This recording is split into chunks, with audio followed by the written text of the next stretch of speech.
मैं सुरजीत सक्सेना अपने YouTube channel NCERT mathematics गुरु पर आज कक्षा 8 के बच्चों के लिए एक वीडियो लेके आया हूं।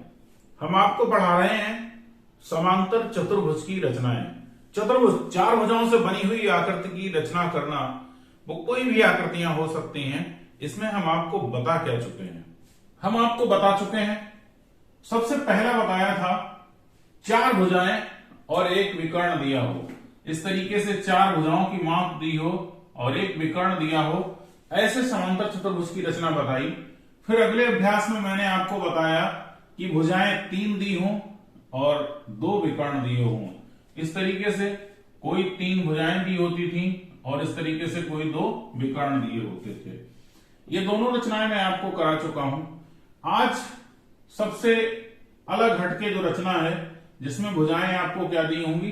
दो। सबसे पहले चार भुजाएं दी थी, फिर तीन भुजाएं दी हैं, अब सिर्फ दो ही भुजाएं हैं और फिर भी चतुर्भुज बनेगा, लेकिन कोई विकर्ण भी नहीं दिया है। कोण दिए हैं, कितने?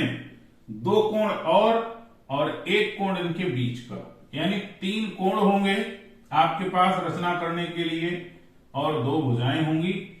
लेकिन ये भुजाएं कैसी होंगी? संलग्न होंगी। संलग्न का मतलब आपस में जुड़ी हुई।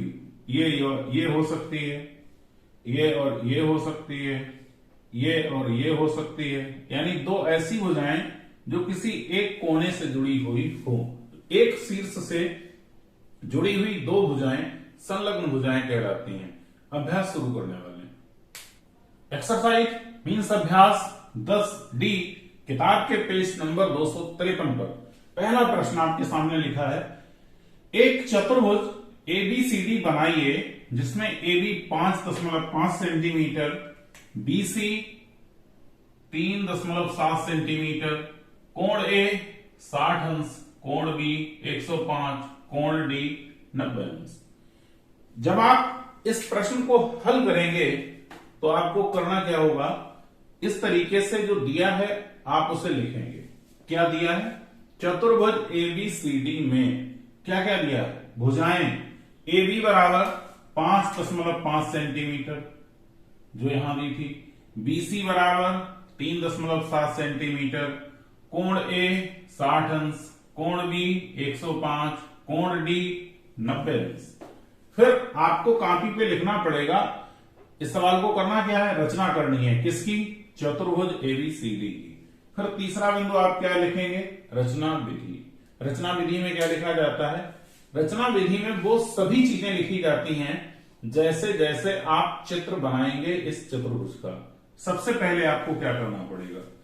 तो सबसे पहले हम प्रयास ये करते हैं, जो हमारी भुजाएं दी हैं उसमें जो सबसे बड़ी भुजा हो उसे मैं ऐसे क्षैतिज नीचे की तरफ खींचते हैं।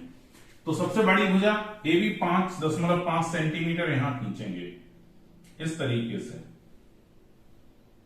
यहां लिखेंगे A और यहां लिख देंगे B और इसका माप है 5.5 सेंटीमीटर।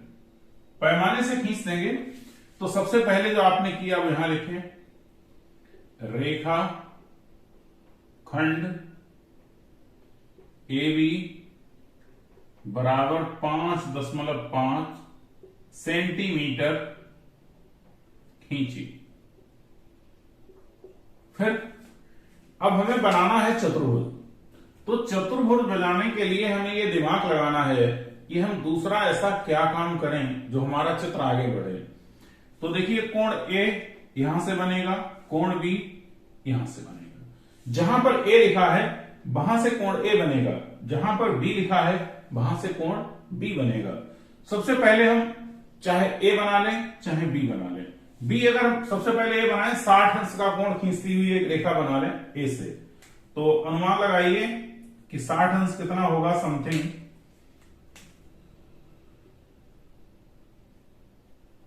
लगभग ये 60 अंश से होती हुई ऐसे एक रेखा खींचते हैं।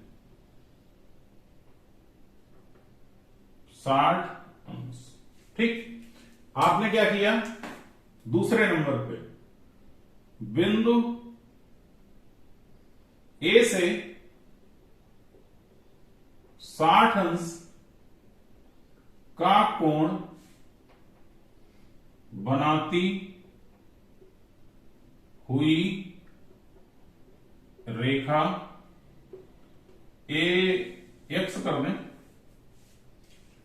ए एक्स खींची। ठीक, अब नंबर 3 पे आप क्या करेंगे, बिंदु बी से 105 अंश का कोण बनाती हुई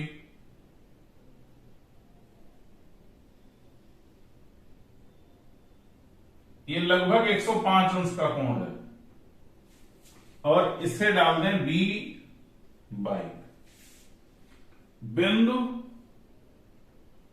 बी से 105 अंश का कोण बनाती हुई रेखा बी बाई खींची। अब चतुर्भुज तो ये कुछ थोड़ा थोड़ा ढांचा बना है हल्का फुल्का। फिर बी सी दिया है 3.7, ए बिंदु यहां है, बी बिंदु यहां है, सी बिंदु बी से अगला है, तो यही रेखा पर कहीं होगा। कितना हमें लेना है 3.5। 3.5 कितना होगा समथिंग,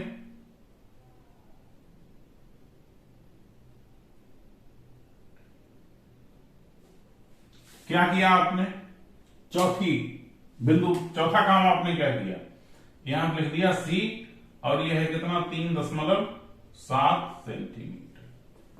बिंदु बी से आपने 3.7 सेंटीमीटर का एक चाप लगाया, कौन से पे, बी बाई रेखा पर, और जहां पर काटा वहां बिंदु सी लिखा। चौथा काम आपने ये किया कि बिंदु बी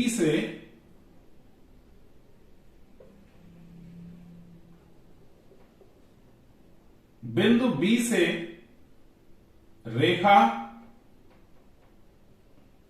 बी बाई पर 3.7 सेंटीमीटर पर चाप लगाकर बिंदु सी लिखा। अब हमारे पास सिर्फ एक माप है और वो कौन सी है, कोण डी 90 अंश का।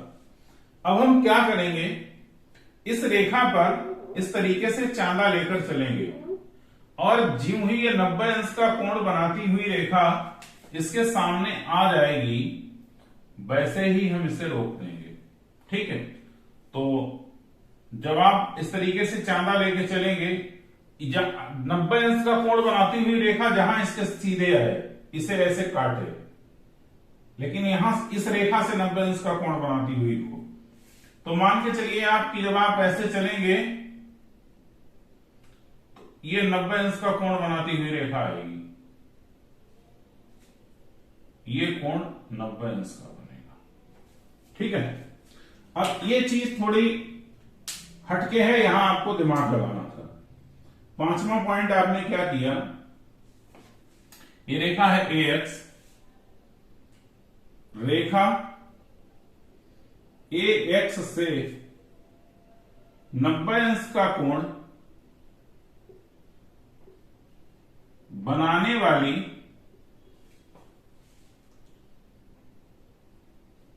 ऐसी रेखा खींची जो सी से होकर जाए,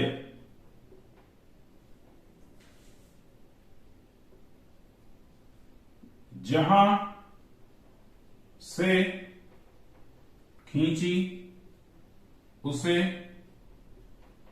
बिंदु डी लिखा। और फिर क्या किया, जब इसे डी लिखा, डी को सी से मिलाया, ये 90 अंश का कोण बनाती हुई रेखा डी से सी तक मिलाई, और फिर इसके बाद जो अंतिम बिंदु लिखते हैं, इस प्रकार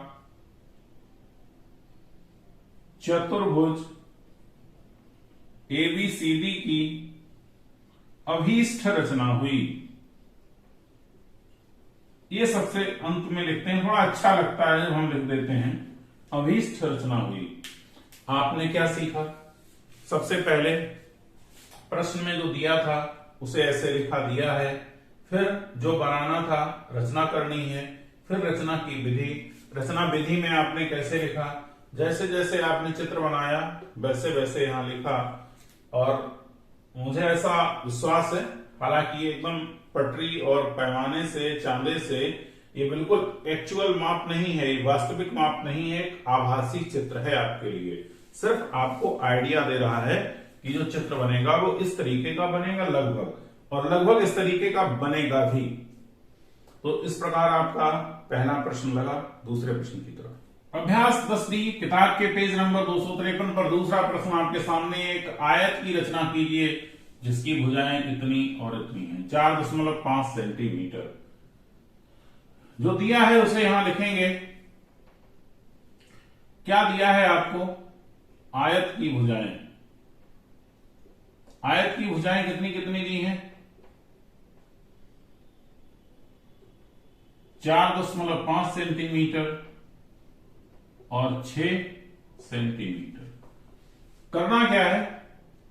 आपको रचना करना है। किसकी रचना करना है? आयत की। रचना विधि। रचना विधि में क्या लिखा जाता है? वो जैसे आप चित्र बनाते हैं, सबसे पहले बड़ी भुजा कितनी है? 6 सेंटीमीटर। 6 सेंटीमीटर की भुजा खींच ली और कोई भी नाम दे देंगे इसका PQ। क्या किया? PQ बराबर 6 सेंटीमीटर खींची। फिर क्या करना है? 90 अंश का कोण बनाती हुई एक रेखा ऐसे, और 90 अंश का कोण बनाती हुई एक रेखा ऐसे। दूसरा आपने क्या काम किया? बिंदु P व Q से 90 अंश का कोण बनाती हुई रेखाएं। अब कुछ नाम तो दिया नहीं है, तो PX QY, PX व QY खींची। तीसरा काम क्या किया? बिंदु P और Q, एक बार P पर प्रकार की नोक रखेंगे और दूरी लेंगे 4.5 सेंटीमीटर।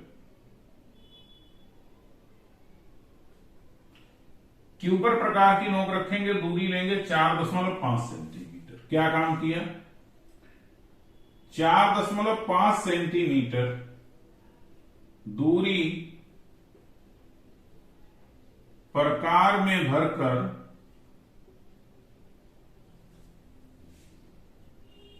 P व Q से PX व QY पर चाप लगाकर बिंदु, अब देखो P Q, इसे R, इसे S, S व R लिखेंगे। अब आप कंफ्यूज होंगे यहां S और R क्यों लिखा? S इसलिए पहले लिख दिया क्योंकि पहले PX पे चाप लगाया था। ठीक है, फिर क्या करेंगे? P से S से R को मिला देंगे। चौथे नंबर पे आपने क्या किया? S से R को मिलाया, बस। और इसके बाद इस प्रकार आयत की अभीष्ट रचना हुई। करना, और इसके बाद आपको क्या है? इसके बाद आपको यह करना है, ये विकर्ण आपको नाप के लिखने हैं। ठीक, कौन कौन से विकर्ण है? PR, और दूसरा विकर्ण क्या है? QS। नाप कर लिखे। अब जो दूरी है बेटा वो आपको नाप कर लिखना पड़ेगी खुद से अपने आप। आज के वीडियो में सिर्फ इतना ही। इस अभ्यास में 2 प्रश्न बचे हैं। ठीक इसी प्रकार आपको रचना करनी है, कोण के सहारे आपको रचना बनानी है। पढ़ाने का तरीका अच्छा लगता है तो मेरे वीडियो को शेयर कीजिए, समस्या है तो कमेंट कीजिए। Thank you. All of you.